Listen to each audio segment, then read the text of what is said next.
What's up, everybody? It's your boy Chris Style. You are tuned in to the Arrowhead Chief Podcast. Hope everybody's having a good day. We got a few things to get into. We got the gang in here. Let's talk Chiefs. Yeah, Arrowhead Chiefs. It's your girl, Miss Nicole. Queen of Hustle, baby. Started from the bottom, now we here. My homie at the start of his career. Let's go. Try to warn him early, hear the truth. Tune in every Sunday for the juice. Arrowhead Chief Podcast, bringing all the news. If you missed the play, come back for reviews. Chris Style, out here rapping for the crew. Post game highlights, go subscribe on YouTube.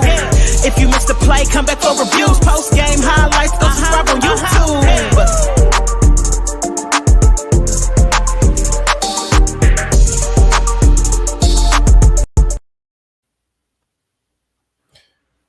What's up, everybody? You are tuned in to the Arrowhead Chief Podcast, episode 132. Hope everybody's having a great Monday, whether it be Monday afternoon or Monday morning, depending on where you're at.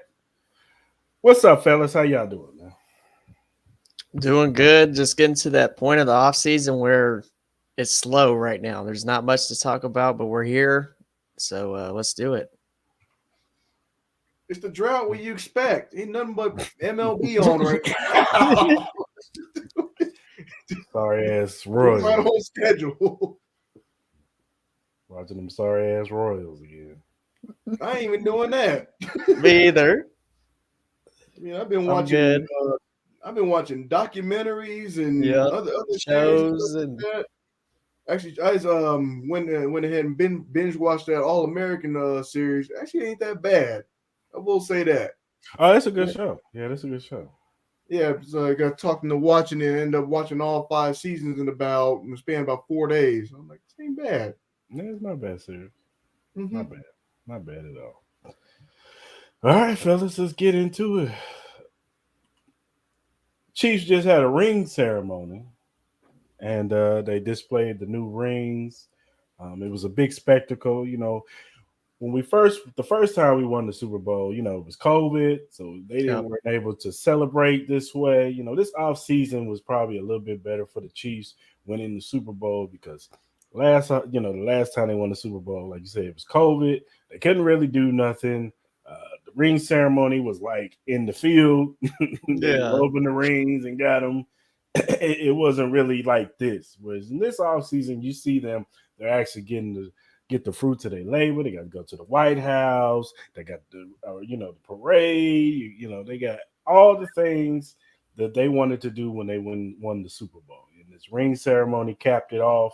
You know what I'm saying? It was a red carpet, dress up affair. Everybody was dressed up, got their rings. The rings were really nice. You know what I'm saying? Nice, it opens up. You know what I'm saying? You get to see the inside, depending on the player. Whether it be the 2 Super Bowls or the 1 Super Bowl inside the thing, which was really nice. I like the ring. What were your guys' thoughts on the ring ceremony? Yeah, I thought the ring, like you said, was nice. Probably a lot better than the last time. And then the whole ceremony, Joe's back. The whole ceremony was just a lot better this time. Like you said, last time it was COVID. They were on the field. They didn't get to go out and really celebrate it like they did this time, I think they were down at Union Station, it looked like. So they got to, go down there and enjoy it down there. So that was cool. Yeah. Yeah, pretty much everything, that I don't want to say got robbed. I mean, there's nothing you can do with COVID and everything. They made the most of it and all that and whatnot. But, there's on and on. This ain't the end of it. Obviously, they got to do the banner raise and with all the fans in the stand. So it just makes it that much more sweeter. And of course, you're going to have the commentary for the people that didn't win and all that and call it what you want to call it. But, there's pretty much all the stuff we really did get to experience. The good, the bad, the ugly, the bull.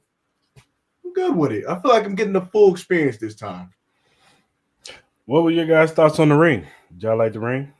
Yeah, it's really nice. I mean, I think they have the option where they can wear it as a necklace too. I think I was reading the detail on that. Yeah. Like from where it was their first or their second and whatnot, for them to be able to get that experience and even as a fan to be able to witness that. It's actually very cool to be able to see. Like, actually, I did not think there was gonna be a point where I can go live to see this part of the experience. Right. It's like people that finally saw the Chiefs after winning after 50 some odd years. They were just thrilled just to be able to celebrate and acknowledge it. But now you get the fullness of it. So I'm like, cool. Now bring on the banner. Yeah. Now you get the full experience. That's the best part about winning it now, obviously, without COVID. Yeah, most definitely, most definitely. So shout out to them, man. I'm glad that they got to get this experience that they didn't get to experience the first time.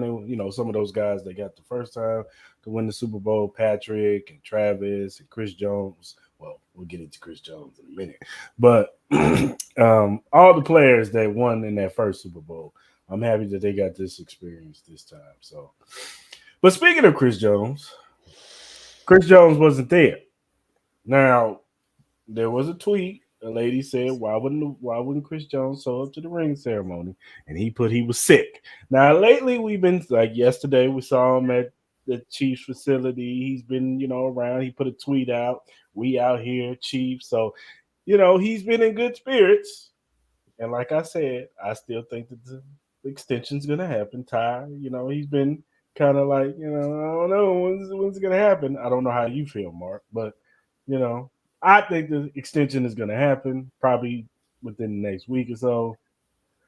What are your It's thoughts on Chris Jones not being at the ring ceremony?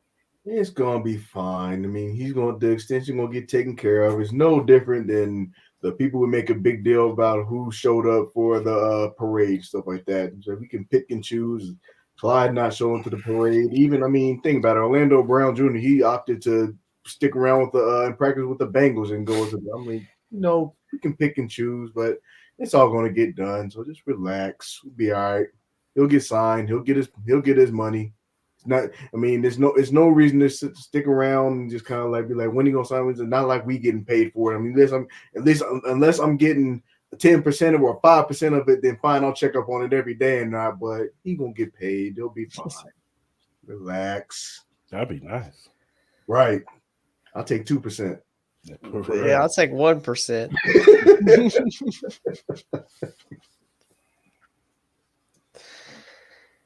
Go ahead, Ty. Get your stuff off. All right, so I didn't have any problems with him not being there or whatever. I wasn't really worried about that at all from that aspect of things, or whatever guy's going to show up or not. I figured there was a reason he didn't, more than contract, because obviously whatever's going on with the contract, he's still going to show up and want to get his ring. I mean, that contract situation don't matter when it comes to the ring ceremony for me. But I will say, we're seeing all this. He's at Arrowhead. He's been around. I mean, when's it gonna happen? That's all. That's my only question. The longer it takes, the more, and the closer we get to training camp, the more worried I get.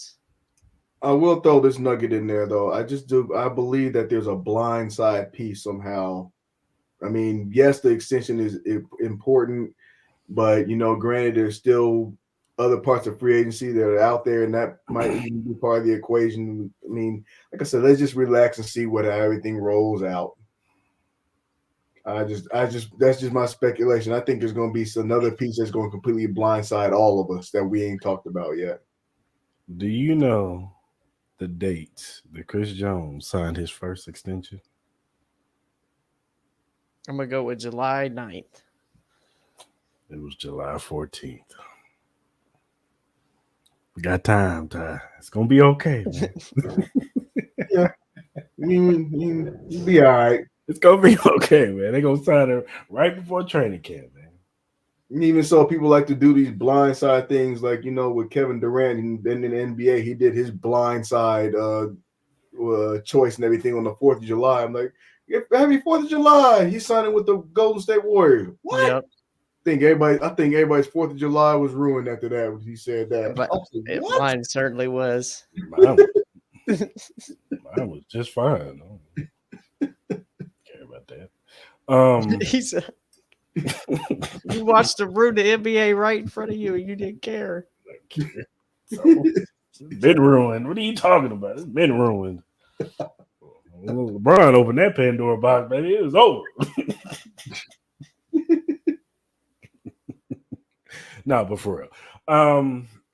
I got a scenario for you fellas.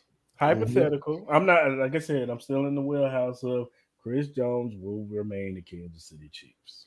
Mhm. But I just want to know what y'all reaction would be if you woke up and under that little tagline it says Adam Scheffner reports the Kansas City Chiefs have traded Chris Jones to the Minnesota Vikings for Justin Jefferson. What would y'all do? What would your reaction be? Um, I that's not. I don't know. I'm not even gonna try to formulate a reaction to that because it's just not like that's not like possible. It's just not gonna happen. So, but I mean, if it did, that would be great for our offense. But then our defense is taking a huge step back. It don't even make any even Peter Pan wouldn't pull no crap like that, or Disney, or all these. I don't really believe. Oh, we really have to be in the land of make believe or something Yeah, like we that to would. happen. I'm just putting And this. Antonio Brown got a better shot at coming back before that happens. I was gonna Antonio be put, Brown signed it here before that happens. shit, I was gonna be Definitely. pissed until you said JJ. Yeah. Yeah, Yeah. thought about this morning. I'm just saying, fellas. I But mean, if I you wouldn't be woke mad up, at it, but I don't think Minnesota. Minnesota's already said we're gonna wait to sign this dude. You know what I'm saying? Well, Minnesota. I mean, they still got to figure out the whole quarterback situation. I mean, they're banking everything on Kirk Cousins right now. So Yeah. it's like they got to keep a star somewhere. They got rid of Dalvin Cook. Who's your next option? It has to be Justin Jefferson. If you Maybe lose they blowing him, this thing up. they if you drafted blow it all the way a up, receiver. somebody getting fired. Yeah. They getting sent to rugby. That's terrible. I don't care about Minnesota. I don't, but it's like at the same time that would make absolutely no sense at all. What about okay, Chris? What about this scenario? What about we get Justin Jefferson and Daniil Hunter, but we trade Chris Jones and we'd have to throw an edge in there. Probably we'd have to throw somebody else in there. Obviously, Probably just throw a pick in there. yeah. I Throw think him they a would. second round pick. I mean, if they were to do some kind of awkward or weird trade or whatever, I see them doing business with more so somebody that they're more familiar with or that we're accustomed to. I could see them doing business with somehow the 49ers and whatnot and having some weird swap and everybody be okay. That's just usually who they do business. So Chris Jones a pick for Brandon Ayuk. I'd be okay with that. I'm not okay with I'm that. not okay. They would have to. They would have to, they would have to throw I like some- Ayuk, but no, not for that. They would have to Justin throw Jefferson, it would hurt, but they'd be like, okay, we got just We got Justin Jefferson. We We got about to the score best 50 receiver in the again, league. baby. We about to score 50 again, baby. Woo! No, but they would have to throw some serious draft picks, so even if they were to entertain something like that low, because even so with Ayuk, it was realistically his value and stuff like that. They would have to throw some picks in there, some extra stuff and whatnot. Like Felix, DK, man. Or even here's a thought too. Maybe even with New England, I don't even know what New England got, but I could see them bailing them out too. Whatever assets that New England got. it would have to be Debo. And even I would, for me. and even that I wouldn't be happy because his injury history. I don't think he's the best. I don't think he would be like the best fit in this offense for the role because we don't really like we have that role in this offense, but we're not going to be using him like that. Not like what's his name uses him. But the Chiefs have been a team that's always been about getting younger, though. So we can't rule that possibility. That's just what their track record. That's what I'm saying. Justin I just think if they were going to trade Chris, they probably would have done it back in March Oh, when he had the highest value. No, you're right. No, but I'm just saying right now, if you're going to trade Chris Jones, it's going to be for a player. It ain't going to be for a player. No, you ain't getting no picks because you're not going to see that pick till next year. Like that would come with like a couple of players. I think if you're trading Chris Jones, it's going to come with a couple of players. It's going to come with Justin Jefferson, and like you said, maybe a Daniil Hunter. You know what I'm saying? Or it's gonna have to be something like that. Something crazy like that. Like, that would be like the biggest trade in NFL history. Yeah, like it would be had to be something crazy like that. I don't see it happening. Like I said, Me either. I'm still in the warehouse. For the people listening, I'm still in the warehouse. Chris Jones will be a Kansas City Chief. He's going to retire a Chief. We're going to be okay. Just putting a scenario out there, see how the people react. Because, I don't know about, I mean, even so, with his age and stuff like that, I mean, it's still on the table to where he could do like one more year and stuff like that. He may not necessarily retire. He may play 1 year somewhere else. I could see that happening. Yeah, me too. But it would have to be something ridiculous though in the event they would trade him this late. That'd be crazy. Yeah, that'd be absolutely crazy. It would be crazy. Yeah. I mean, it's not like we've not seen it before. I mean, nobody knew what was going to happen with the Tyreek Hill situation when that trade happened. Yeah. I know that happened. That happened early in the offseason, though. But it was so like it happened so fast. Like it was like 2 hours. Like I woke up and it was like, oh, I'm thinking it's going to say Tyreek Hill signed the deal to. Yeah, it said he requested. Oh, he's about to get traded. Like, what? Wait, what's going on here? I just remember. I was like, what? No. I just remember the feeling of hearing that trade. I'm like, what are we doing? No, initially I'm like, why in the world? Have we lost our minds? And then at the same time, I'm thinking like, okay, we're going to get some good value in return. We did, which obviously, it paid dividends. So it did. I mean, people were talking about you spending all this money and everything, but then you run the same problems that you have all these other teams that are way over the cap, which I'm still trying to figure out where they're finding money from, like New Orleans or something like that. The Rams still getting money out the desert somewhere. They somewhere. I don't know what they like. Now it'd be $100 million negative in the red. And next thing you know, they done dug themselves out and they're $20 million over the cap. Like, how the hell they do that? That's why even with the Pittsburgh Steelers, how they kind of suckered that into them to make sure they took on the majority of the cap when they acquired Allen too. Yep. They made sure that the Rams took on the majority of that, and then they took on a small lump sum. I said that's probably the smartest team in the NFC or the AFC North. The rest of them are overspending, cannot be trusted. That's a good segue, Mark. Speaking of AFC North, let's talk about the team that we all love to hate. Them damn Bengals. Are the Bengals truly our rivals? Now, from the ring ceremony, before the ring ceremony, Joe Burrows was asked, who's the best quarterback in the league? And this is what he had to say. I think he's the best in the world now. I don't think there's any argument right now. It's Pat. Tell somebody has a better year than he's had. He's the one to knock off. Asked about the number one player in the NFL, with very little hesitation, you said Joe Burrow. Everybody knows that, yeah.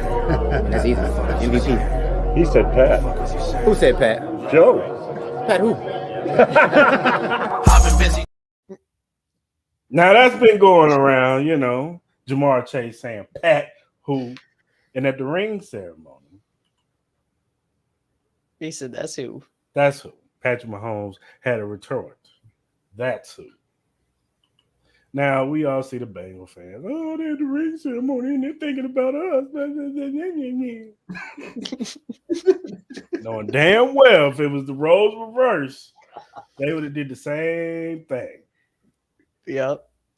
But I'm asking you, fellas, because our division right now. We know the won the division this season already. It's locked up. It's locked up. We ain't got nothing to worry about. It's been locked up for 7 years. The Raiders, man, their defense is gonna be trash this year.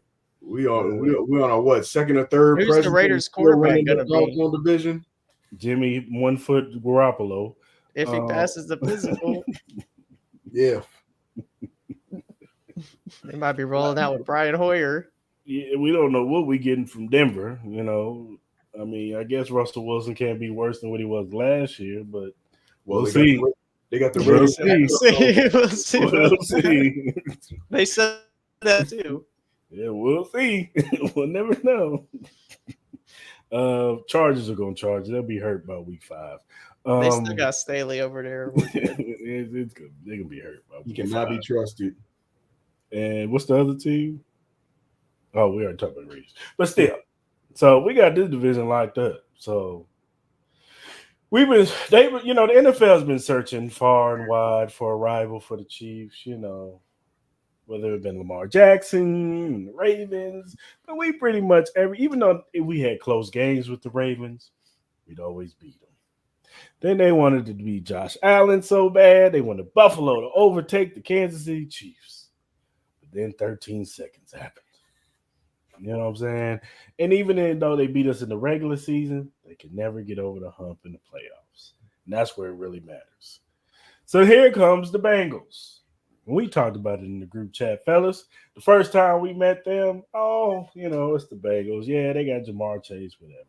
And we were smoking them in the first half, and then we fall apart in the second half. It was some questionable calls in that first game. Very questionable. Very questionable. Very Matter questionable. of fact, they were highlighted during when they did the replays of all the games. They keyed in on those. It was so questionable that Joe Burrows even said after the game, "Yeah, we won, but we got some calls in our way." He said it 3 times. He doubled down, tripled down that there was some calls in that game. But hey, they won. They won the first matchup. Then we know how the AFC Championship game went. Halftime, before half, we had the debacle. Then it just seemed like we just came out, went downhill from there. They beat us that time. Then last season, Travis Kelce fumbles. That pretty much a miscue. That pretty much sealed our fate in that game. But then this year, all the talk, Arrowhead and all this trash talk, and a one-leg Patrick Mahomes down to his MVS and Marcus Kemp and Sky Moore. And he ended up pulling it off, and we won the AFC Championship, go on to win the Super Bowl. But, Bengals fans, they bragging still. 3-1, 3-1, 3-1. You know what I'm saying? Like, that's like some type of... Like it matters. 3-1, 3-1. But, you can tell that this team truly does not like each other. Because even Travis Kelce got on his podcast and told Jamar Chase, put some respect on Patrick Mahomes' name. And if you're going to talk that trash, you better show it, back it up. So you can tell these teams, they don't like each other. And it's not really Patrick and Burrows. Like, Patrick and Burrows is kind of like, we're going to let our game speak for us. It's Jamar Chase, it's T. Higgins, it's Willie K. It's all the other players. Justin Reed, we still ain't forgave you for that game anyway. But still. I did because he held it down in the AFC Championship. No, I'm just playing. I'm just messing with it. I'm just playing. No, but seriously. There's a lot of all the other players. The quarterbacks are kind of, taking the high road. Burrows is dope. Patrick, he's the man, blah, blah, blah. It's the other guys. But do you guys see this as a true, real rivalry? I don't, and here's why. I don't see it as a rivalry because they got to be on the same level as the Chiefs. I know they have beat us 3 times, but if you look at it, there's other guys like Tom Brady lost to that quarterback in Denver for a while. He was like 4-1 against them.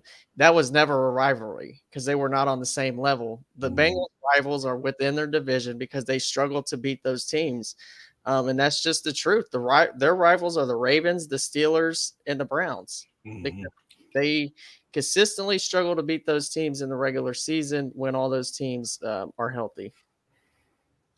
Yeah, let's pump the brakes as far as on the rivalry thing because, like I said, we talked about this in the group chat, and we broke down the tape and everything as far as what we saw. And you can go back to the analytics and look at all of the first 3 games. And as a matter of fact, go ahead and throw the 4th one in there.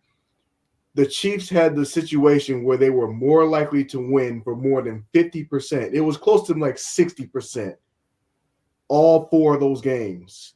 And then it took a critical turnover before all of a sudden it was flipped to like Bengals 70, 80% or whatever. So I'm like, say what you want to say to them, 3-1, everything. If beating a team by 3 points and everything, and keep in mind they did not dominate. It was not a dominating 3 points either. No, because the Chiefs either had a lead or they were close to a 2-score lead, whatever. all that stuff. You can talk about the first half, that second game when in the playoffs where they were steamrolling. We can talk about even this last one. The Chiefs had the momentum in the first quarter and everything. It kind of toned down, but they still basically controlled the game. We can make up all the excuses in the book and everything. Seems like how some things go away and everything. Or we didn't have our linemen, and all of a sudden it make a difference in the previous game when they played the Bills. Or we can talk about this and that and whatnot. Here's the bottom line. To be on the level of the Chiefs, we're talking about a team that has owned their division basically through 2 terms of presidency. Bengals can't say that. No.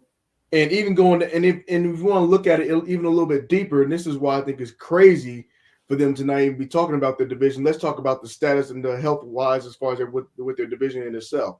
Laugh at the Browns if you want to, but they really couldn't get their quarterback stability until mid-season. Exactly. That factors that one in. And they still lost to Jacoby Brissett. They got smoked. They got smoked on Halloween.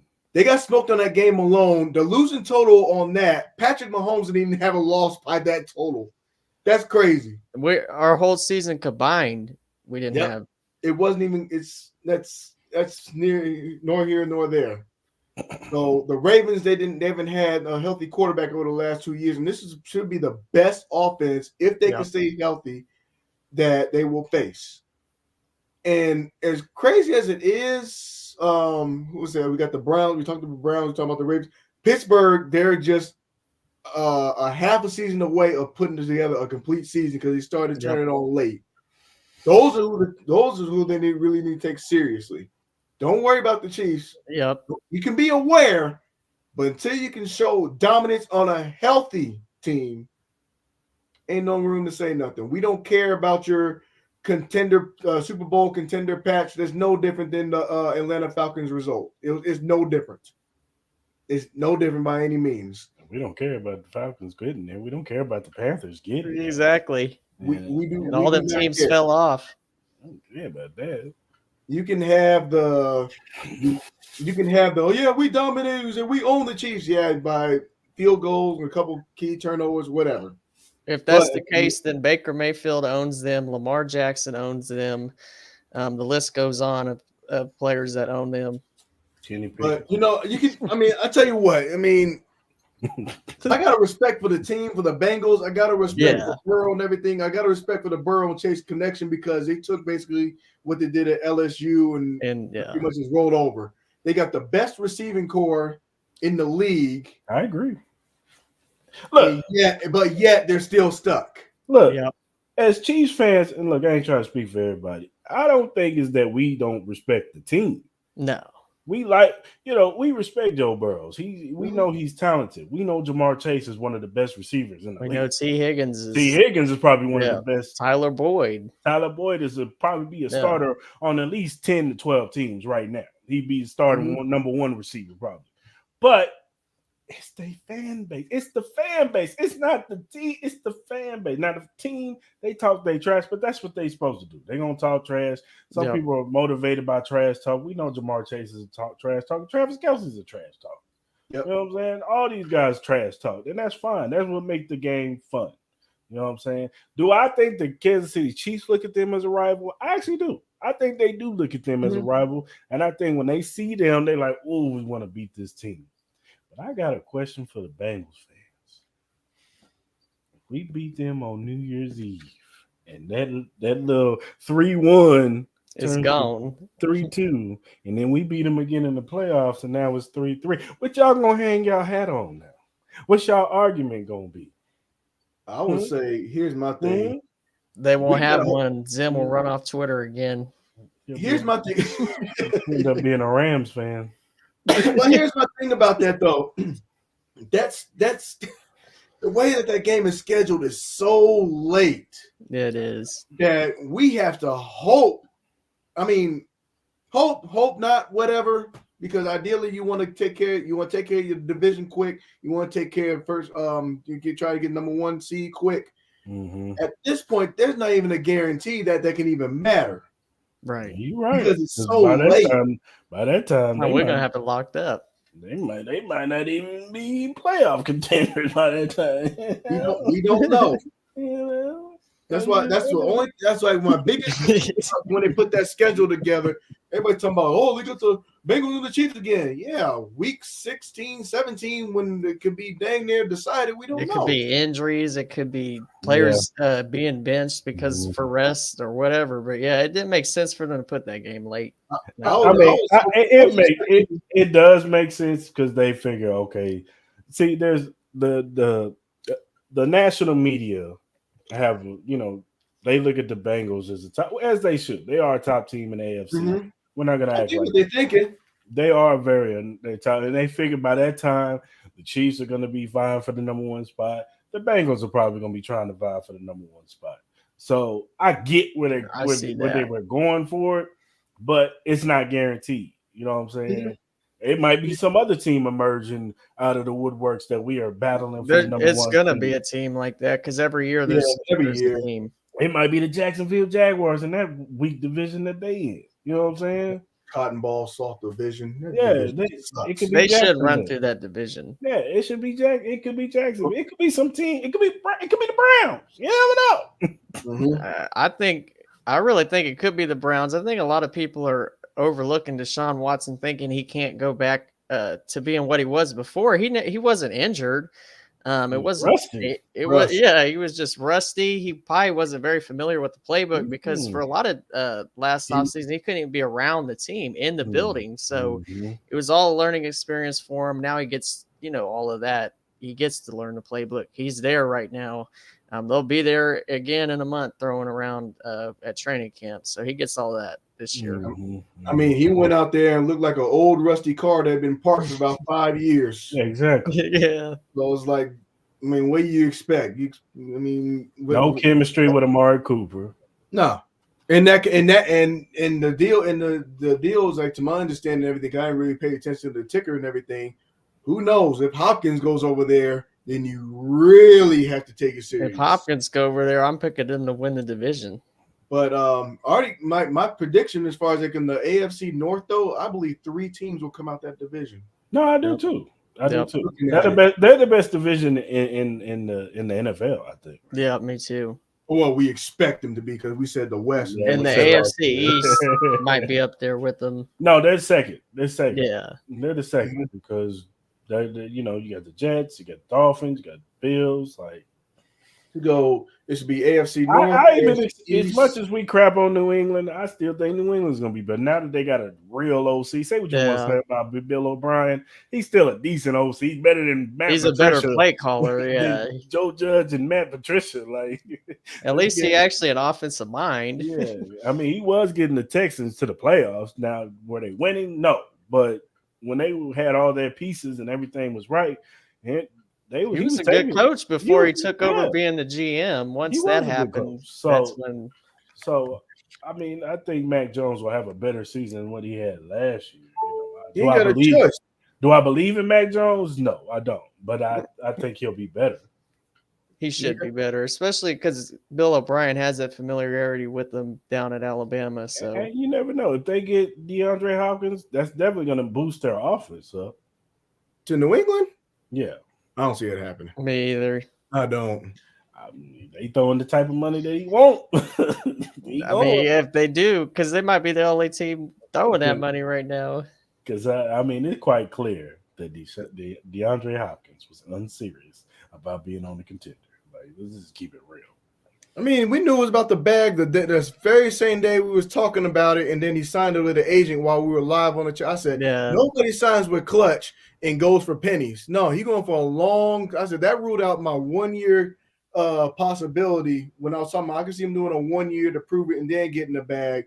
But when you sign with Clutch, I'm like, no, this dude looking for the bag. He looking for multi-year. Yeah. I said that prediction went from being hopeful, a little bit overly hopeful, to extremely doubtful. Mine, I'm still sitting at about 5. It's probably dropped down to 2%. See, and I actually think my percentage on this is rising a little bit at this point, because if this Chris Jones extension does get done and DeAndre Hopkins is still available, I think right then and there we will be the clear front runners to get him. Not saying we will, but it'll be back on us basically if he really does want to win. But like you said, Mark, obviously signing with an agent, you're not going to just go out there and sign a 1-year deal that you could have facilitated that yourself. Or what do you think about the possibility? Here's something that I thought about. I started to write a list as far as the players that were left and the players who actually felt bad for that I wish would win a ring. What if you saw, granted he's on the other side of the hill. Could we see Julio Jones be somebody's entertained over there in the Here Chiefs? or No. yeah. No. He's old, man. It's over. He's old, but sometimes they tend to bring in like a little bit of experience. So sometimes they might. I can see him. He will be on the practice squad. I wanted them to bring in Julio Jones when Tennessee traded for him. Like 5 years ago, yeah. I'd have been like, Mm-hmm. okay, we could bring him in. But now, nah, bro. You saw him even so, Tampa Bay. Yeah. Even so, he was doing good in Tampa. No, but I've always noticed that decent. sometimes these teams always sign for that one they'll sign those players like on a short, extreme, like I call it extremely veterans minimum. Yeah. And they do minimum contributions, but sometimes it be just enough to do what they need to do. He can come out there with a little smoke screen for us. Julio Jones is on this team, something went wrong. But let's go back a little bit. Did we expect Tony is out for like no. Hear me out on this though, because boy catching on. No, but think about it though. Go back to the first when they won back in 2019-2020. Did we expect him to acquire Terrell Suggs at the time? No, but that's different.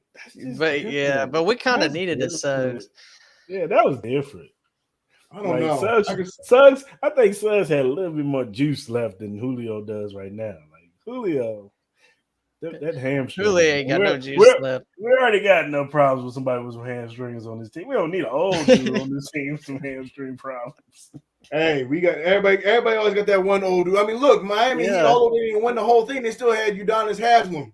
He was sitting there on the rocket chair. MVS is our Udonis Haslam. What? No, MVS out there putting up some decent numbers, but Udonis Haslam. Nobody worse than MVS. Justin Watson. Yeah, that's what Udonis Haslam right there.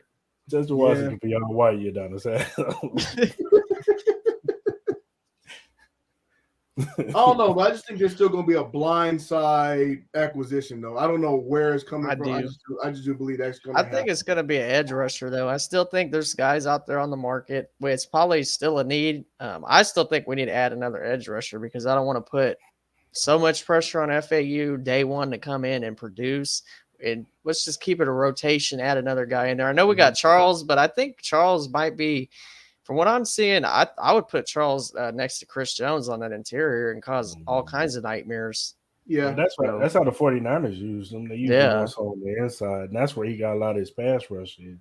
Is on the inside, so I can see that happening. I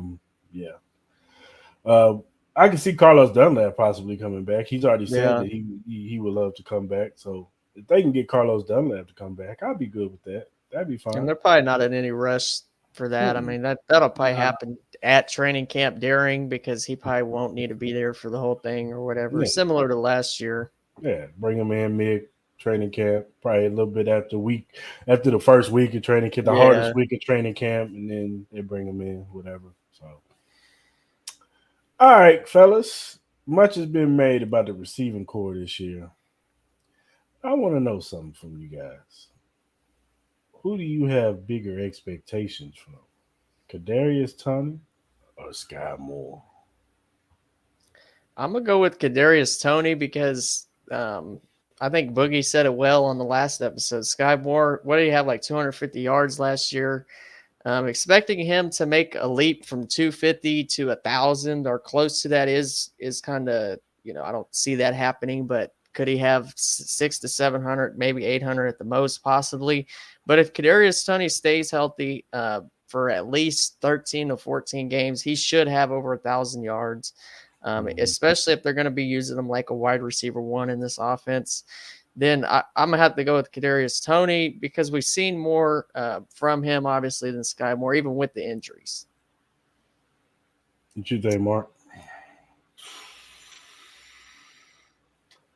That's a tough one because I mean, on paper, everybody expecting the Kadarius Toney to be the one, but also I do have a different perspective that they're going to play like with the mindset or just on the field that you have to treat almost everybody has to be a one in a sense because it has to be a well balanced offense in the way that they're running it. You still got to figure out who's going to be the guy that stretches the field and whatnot, and I expect to see that in Sky Moore and whatnot.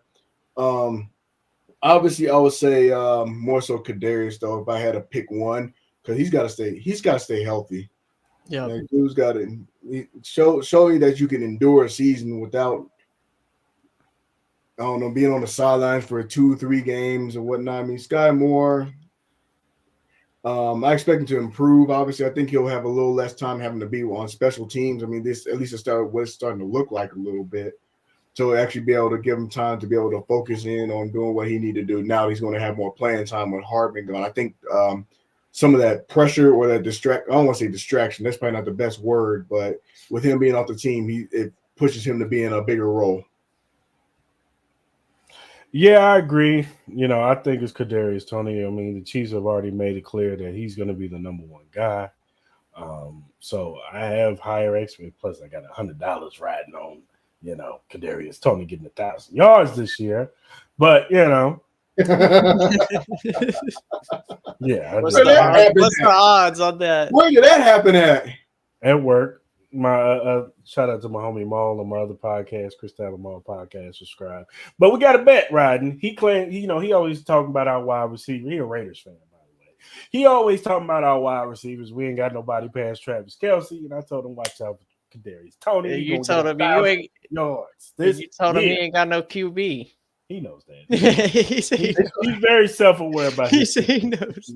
He knows. It's going to be interesting. This could be the most balanced when it has receivers. I mean, I hope he go over 1,000 for you on that, but I think that's a risky bet because of the health concerns. I'm just looking at it from schematically. I mean, but then again, I'm not Andy Reid. I don't know what he's going to dial up. Just seeing how he got the running backs involved and whatnot, and that might open it up for him because your big hope, I would say, is that them drawing up the linebackers and maybe even the safety because now they got to pay attention to the running back. That might open the deep ball so that way you might see more connections, which we saw it was kind of more of a lack going from last year, obviously with the Tyreek Hill effect.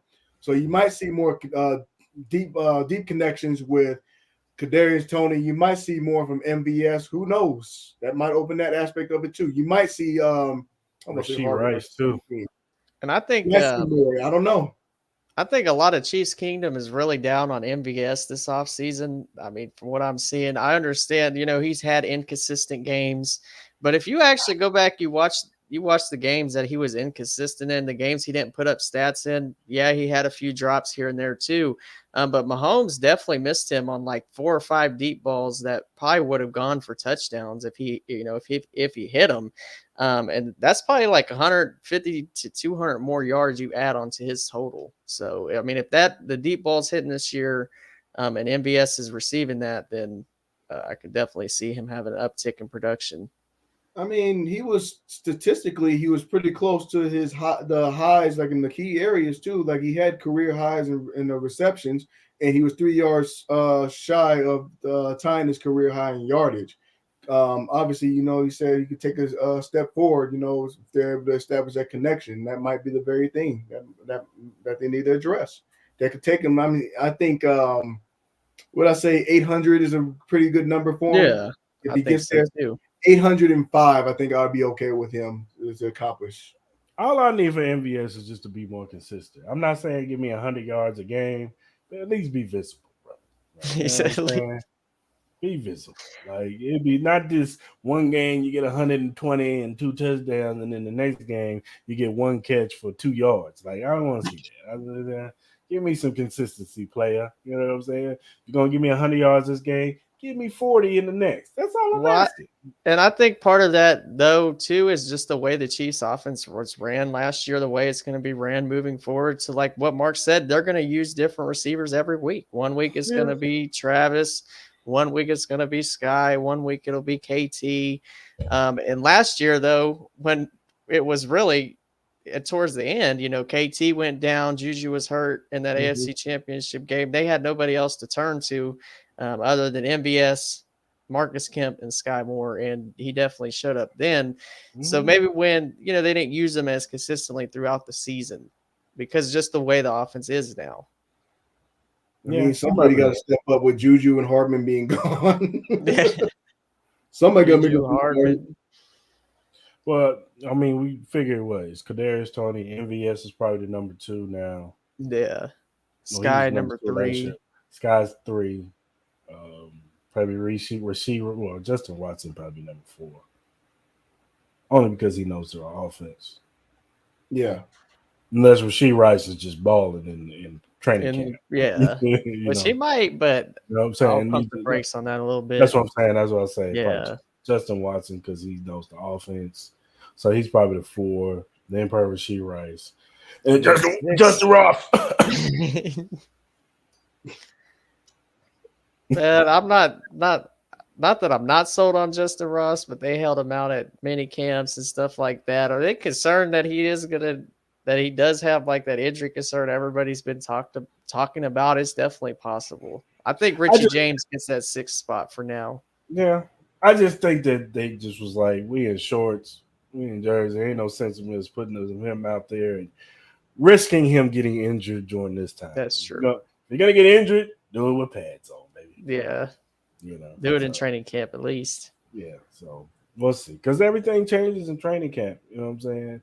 Those short warriors, the dudes that be in the shorts looking good in OTA. John Ross. They out there doing their thing, and then them pads come on. It's like, did they practice today? Yeah. Was they there? I didn't see him.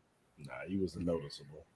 No, I think Richie James fills that Mecole Hardman role. He did a lot of that stuff, especially in the red zone. We talked about last year, with Mecole Hardman having those touchdowns in the red zone, that being a big part of the offense. Richie James also had a lot of touchdowns in the red zone with the Giants and used in very similar way. With who? With Daniel Jones as his quarterback. My point. White Michael Vick. At least Michael Vick didn't trip over his own feet. I can't even use that analogy. That's what they call it. White clown feet. Vanilla Vic. I'm not subscribing to that, but me either. Don't you ever disrespect Michael Vick like that? I did have Daniel Jones on my fantasy team, one of my teams last year. He was a good, solid pickup. I think I had him as a backup too. He put us some rushing yards here and there.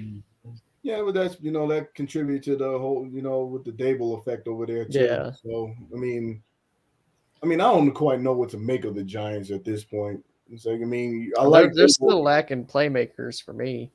I like Dable as a coach, but I don't know.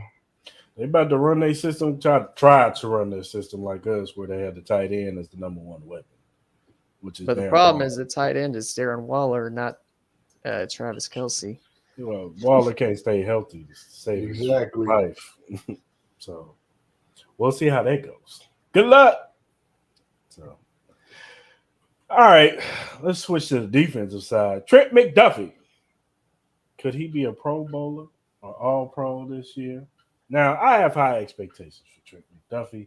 You see all the film going around from different film analysts. You saw Brian Baldinger. He puts out some film on him, some clips of showing how good Trent McDuffie was last year and how underappreciated. We might have not appreciated Trent McDuffie last year as we should, because his instincts, his ball skills, the way he plays the position, he was rightfully should have been the number 1 pick for us. So what are your guys' expectations for Trent McDuffie in year 2? Well, let's see. Last year, he got hurt early in the season. Yep. You're basically trying to get a secondary full of rookies on the same page, which obviously worked out. So schematically, I believe that's going to change a lot, especially early in the season. As far as like who he's competing with the on the for a Pro Bowl spot, was it 4 spots usually they have for corners? Yeah. And ideally, we hope he's not playing for obvious reasons. Yeah. But I'm thinking, let's see, you got Sertan from Denver, who I like. You got Sauce from the Jets. Mm-hmm. That's 2. Uh, DJ Reed from the Jets would also be one I'd throw up there. I mean, he's got a chance. I mean, although Tail the tape says that teams never really look at the Chiefs at all for defense, and that's been proven. I would say for him to be I don't know about Pro Bowl, but I expect to be top 10. Is that a safe space? I would say like he was ranked 16. That's fine. No, that's He was fine. ranked 16 in the cornerback rankings by some stupid, idiotic Some nobody. We need to be I don't know, teaching. I can't even say Pop Warner because it's a disservice to them too. But I expect him to be top 10. If he can make a run at top 5, I could see that. He would have to start getting some turnovers to get to that. Absolutely, yeah, because he had 2 of them that I can recall that hit him right in the hands. Mm-hmm. Yeah. So yeah, he would have to start like if he has like 4 to 5 picks, then we talk about. And he's like doing because in all interceptions they created equal. Like right, Trayvon Diggs. Yeah, like interceptions ain't always the tell of the tape of the corner. Like he could just be getting some good picks. Like I love Marcus Peters. I'm not saying Marcus Peters wasn't good, but there is sometimes Marcus Peters would get burnt. But he would just get a pick here and there so to make it look better. Yeah, it's just style of play though because he's such a ball hawk at times. Though that's just what it is. He's overly aggressive at the wrong time. Yeah, Xavier Howard. I mean, you still got to give Jalen Ramsey his props. I know he's probably took a step back, but you still got to give Jalen Ramsey his props. Yeah, there's some good corners out there. Yeah, he's got the one on his team, L'Jarius Sneed, right on the other side. So you got to give L'Jarius Sneed to me was a top 10 corner last year. I know a lot of people don't agree with that for whatever reason. You look at the numbers. Yeah, because we're the Chiefs. Yeah, everybody look at traditionally the 49ers and everybody with the Steelers DCs basically. And the crazy part is they haven't really had good corner play in a long time, like especially the 49ers. Like Charvarius Ward was probably their best corner they had in a long while. That's saying a lot because the defensive line will make them look good. Having exactly quarterback throwing these cuts up in the air. Exactly. And that's the strategy the Chiefs tried to use for like a while there when we first got Brett Veach. The problem was the defensive line was not cutting it because when we had Frank Clark, Chris Jones, all them guys together on that, not the year we won the Super Bowl, the year after that, and they weren't getting pressure, and that secondary was getting absolutely eaten alive. Mm-hmm. That's when I think Veach made the flip, switched the ideology on that. And with Trent McDuffie, I would say he could be all pro at some point. I don't know if I'm ready to say that he will be next year, but I definitely think his ceiling is in this league is probably a top 5 corner. When you look at the way he plays and the style he plays, it's very similar to a Jair Alexander from that aspect of things. This, just comparables. That's who I would compare him to. Me too. I definitely think he has that ceiling too. And I would say Pro Bowl, definitely possible. I agree with Mark. Probably top 10 corner this year, so he might be like right outside of that. Yeah, it's hard to see that. I mean, you still got to deal with Ward too, also with Cleveland. I mean, as quiet as he's kept. I mean, it's like the team is up and down, but Denzel Ward, he does an outstanding job too. No, he's a good corner. He's a good corner. Like Ty said, Jair Alexander, he's one of the top tier corners in this league. So there's some good corners out there. It's hard to play corner nowadays with all the rules and everything. Like it's not sustainable to be a great corner nowadays with these rules, and you can't touch the receiver past 5 yards, and the guys are pushing off nowadays. They get away with murder. Yeah, they dang near pushing the dude with 2 hands nowadays, be wide open. So it's hard to play corner nowadays. So you got to kind of like just hope they can hold on, like and just have good instincts, So yeah. So yeah, no, I think Trent McDuffie. I think his floor could be a Pro Bowler, and I think his ceiling, like Ty said, could be an All Pro quarter. I think he has all the potential to be an All Pro, but I can see it at the very least his ceiling. I mean, his floor being like Pro Bowler. Yeah. I can see him being a Pro Bowler. So we'll see though. All right, fellas, what rookie do you think will have the biggest impact on the Chiefs this season? This might be probably the obvious answer, but I'm gonna go with FAU because I don't think Rasheed Rice is, obviously being a receiver is gonna get a great amount of playing time to show it. Wanye Morris looks like he probably won't be starting this year unless something changes in training camp. So I'm gonna go with the first round pick FAU. I mean, it has to be. I mean, I just think with the assistant thing, especially he's going to help. He's going to get on the D line specifically.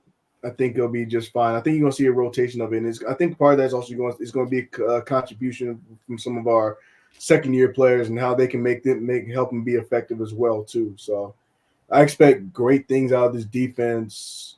Just in general. The secondary has already proven themselves, so obviously we expect them to be better. The linebacking core is probably the best I've seen in a while.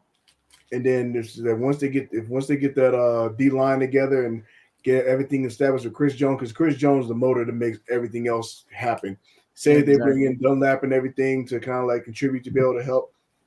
He should be the obvious pick as far as to be the best rookie out there. It's just Rice. I ain't ready to have that conversation. I mean, especially with Pat Mahomes' style, I just don't see how it's possible anybody get rookie of the year unless you're Justin Jefferson or Jamar Chase. Exactly. I just don't see it. It'll be hard to get rookie of the year on the offense. I mean, unless you just flat out ball like that. Unless Rasheed Rice just is cooking at training camp. He's absolutely torching dudes. He's just smoking, and then he comes out week one with $150 and 3 touchdowns. Do it again. I think a good year for Rasheed Rice would be almost similar to Sky Moore's season last year, but with a lot more opportunities. I think by the midseason, we should be seeing him get more playing time than Justin Watson. If Justin Watson is still getting more playing time than Rasheed Rice by week 8, I'm going to be very frustrated with that. Will I be frustrated? No, because the one thing that they've taught me, and Andy Reid and all them have taught me, that year one, you got to have patience with these rookies, especially wide receiver, because it's a big transition to go from you're just playing the Z. In college, and that's all you're playing is the Z. But that's the difference with Rice versus some of the other receivers we have had in the past. Rice did a lot at SMU. They did move him around a lot. They did move him around. Yeah, they did. And so I see what you're saying, though, Chris. With the other receivers we had, like with Sky Moore, a lot of people we see it in the other group chat, and they always talking, "Oh, Sky Moore, he's down, he's McCole Hartman 2.0, blah blah blah." That's an overreaction at the year. Whoever said that is bad. And it's like, bro, he's going from Western Michigan to the Kansas City Chiefs. The playbook this little. But if Sky Moore went to Ohio State, Georgia, Alabama, okay, I get your gripe. You know what I'm saying? Those are pro style type offenses. I get it. But no, Western Michigan. They're he showed up when it mattered. I will give more of that. I will give more of that credit though. He showed up on the biggest stage at the right time though. I will give him that. All the rookies did, and that gave him a lot of confidence. I'm sure going into this year. Mm-hmm. Man, we think a lot, especially even that Charger game. Everybody kept referring to it. I had to go back to it. I'm sitting there like, there's potential in this kid. And he was cooking up Derwin James. But we saw the potential in it. We know the kid can get separation. It's just that when you're a rookie, man, and the game is going like this, you're thinking, man, you're trying to make sure you're in the right spot at the right time. Now this year, I think he's going to be not thinking as much because he knows. And even he said that the game slowed down a lot for him. He feels like, and he's gonna know when to turn, when Pat knows when he's gonna throw the ball right here. Okay, all right, Like you said, yeah, it's all the little things like yeah, that. man. And that comes with time and chemistry. Yep. The problem with us as fans is we want guys coming straight out, 1,000 yards, 120 catches. Like it don't happen for everybody like that. That's Some rare. people, Even some the people best got to left. build up. Yeah, it's rare. There's only a few guys that have ever done it. Justin Jefferson, the Jamar Chases, and those guys are just special talents. Those are, I mean, generational talents at that. They're generational talents, man. And that doesn't mean that Sky Moore can't be a very good receiver and Yeah. still get his yards. He could one day be 1,000-yard receiver. Exactly. He could be an all-pro. Yeah. Even with Antonio Brown, when he came out, he only had 167 yards in his first season. He was coming from Central Michigan, so he probably had to learn the playbook. He had to learn the playbook, man. Like it takes some guys certain times, and sometimes you just got to be patient as fans. And the Steelers are similar to the Chiefs in that way. Mike Tomlin, especially being an older school, thinking rookie receivers in that offense do not thrive normally. Except actually, well, I take that back because Chase Claypool had that crazy season, and then. But here's some amusing about it though. Even it's like people that want to jump off the train and kind of looking at some of these rookies. Like I said, that first year, Antonio Brown only had 167 yards. And this is crazy. I'm looking at these numbers right now. Take a wild guess what he had the second year. I think he had like 1,100 yards or something like that. How many of those games did he start? Half of them. How many started? 3. That's crazy. How the hell he get 1,000 yards in 3 games? That's crazy. They must have had a stacked core that year or something.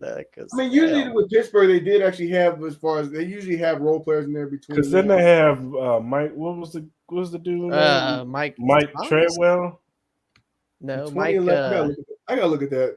Who they had? Mike Wallace. Yeah, Mike Wallace. Wallace, and I think Emmanuel Sanders was on the other side. Yeah.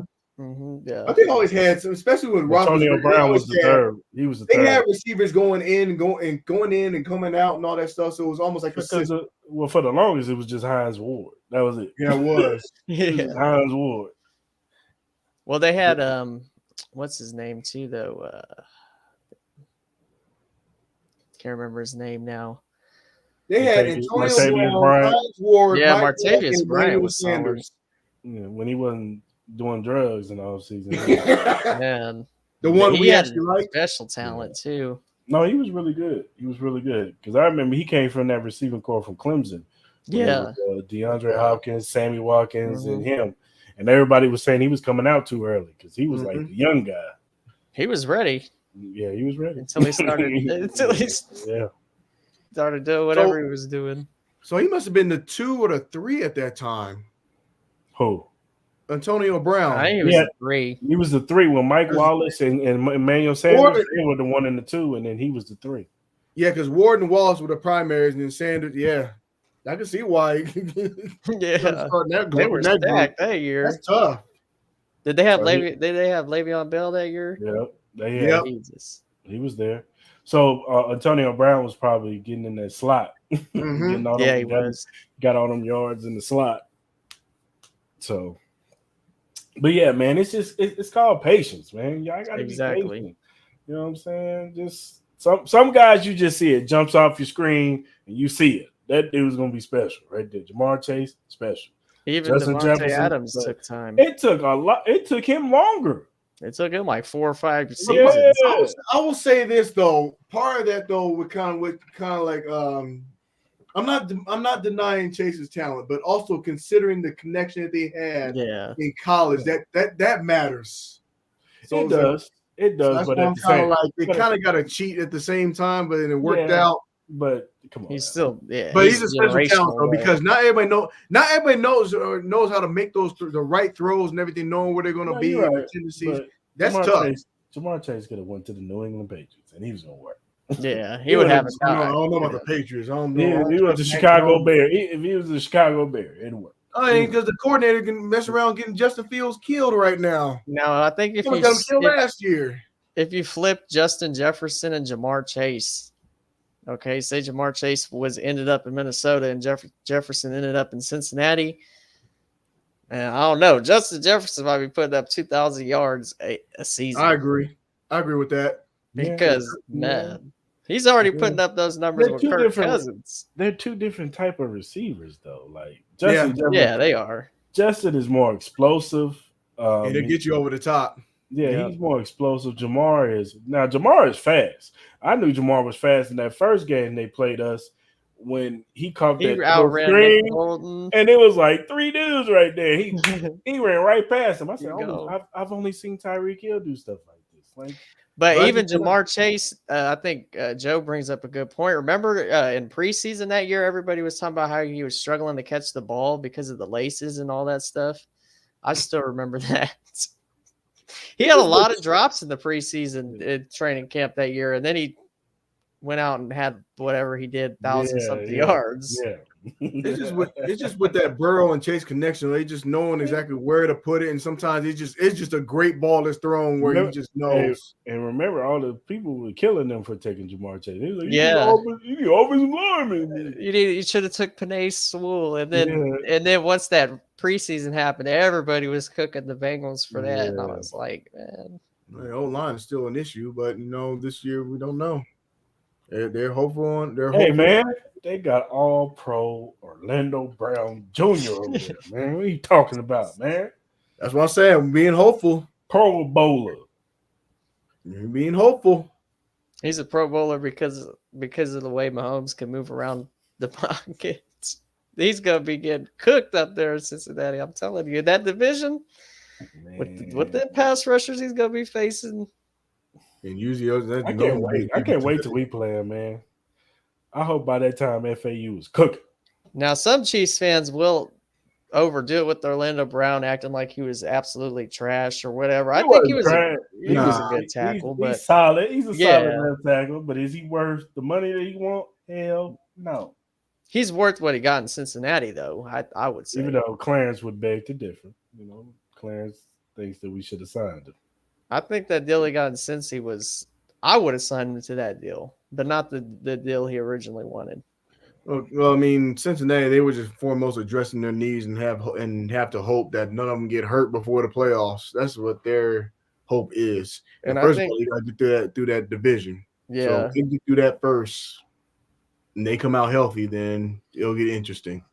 And I think the Bears not going after Orlando Brown when everybody thought they would. Obviously, the Ryan Poles, familiar with Brett Veach, being in this building, everybody thought they was going to go after Orlando Brown, and they decided, no, we'll go ahead and draft Darnell Wright and roll with Braxton Jones on the left side. That tells you a lot about Orlando Brown Jr. right there. Well, the Bears, they don't really have to.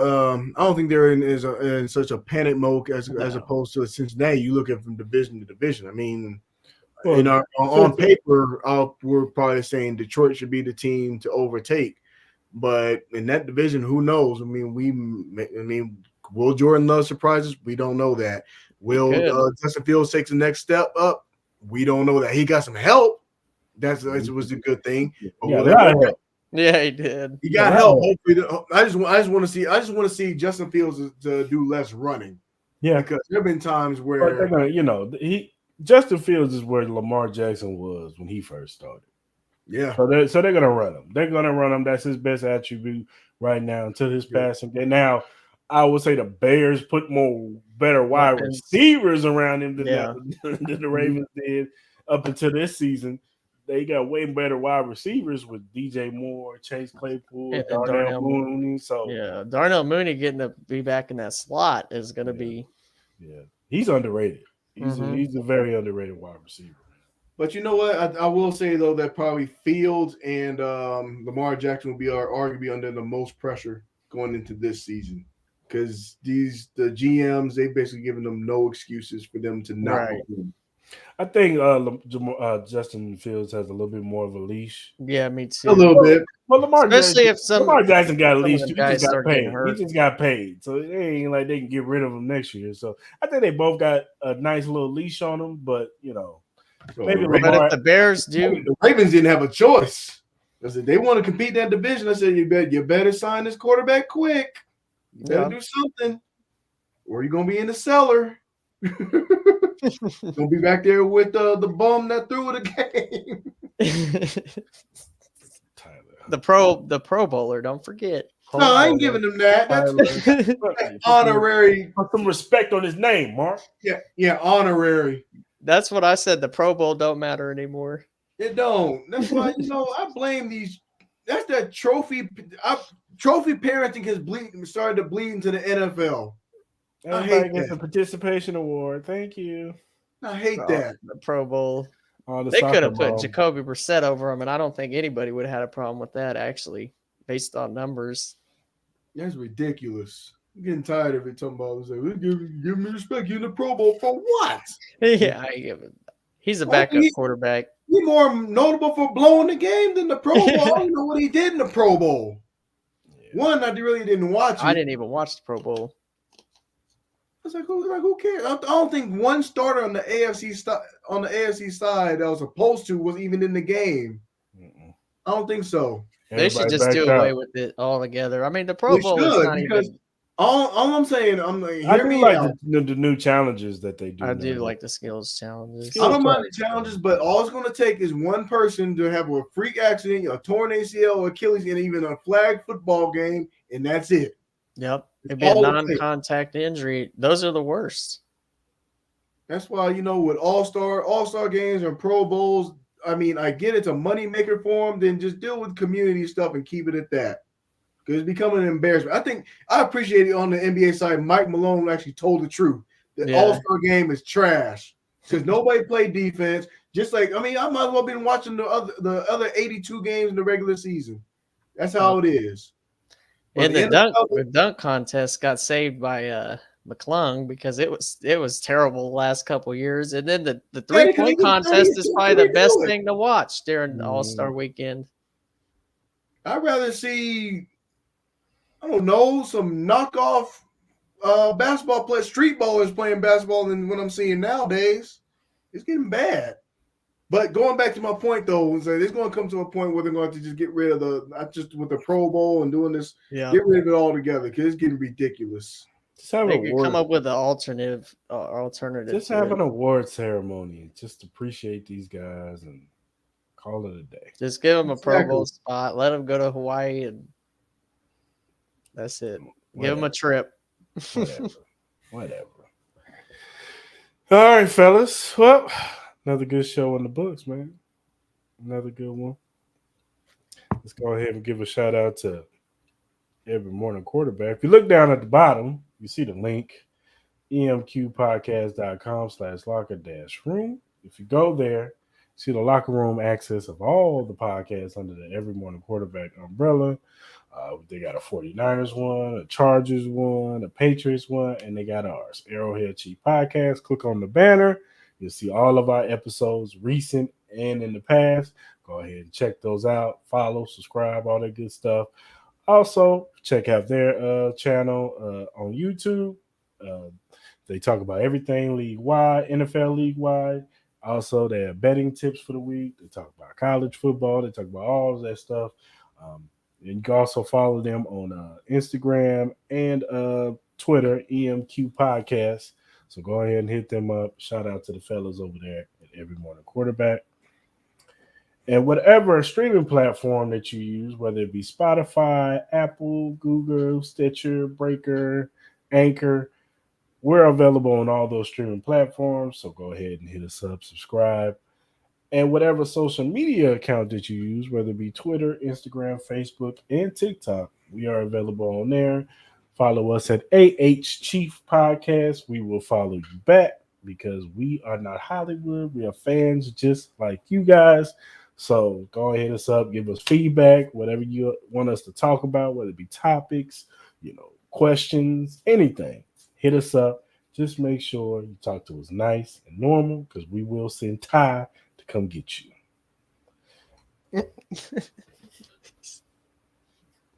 No, but for real, hit us up, man. We like to interact with other fans because, like I said, we're fans just like you guys. So hit us up, give us feedback, and like I said, we will follow you back. So, all right, fellas, It was a good show. Until next time, we are out.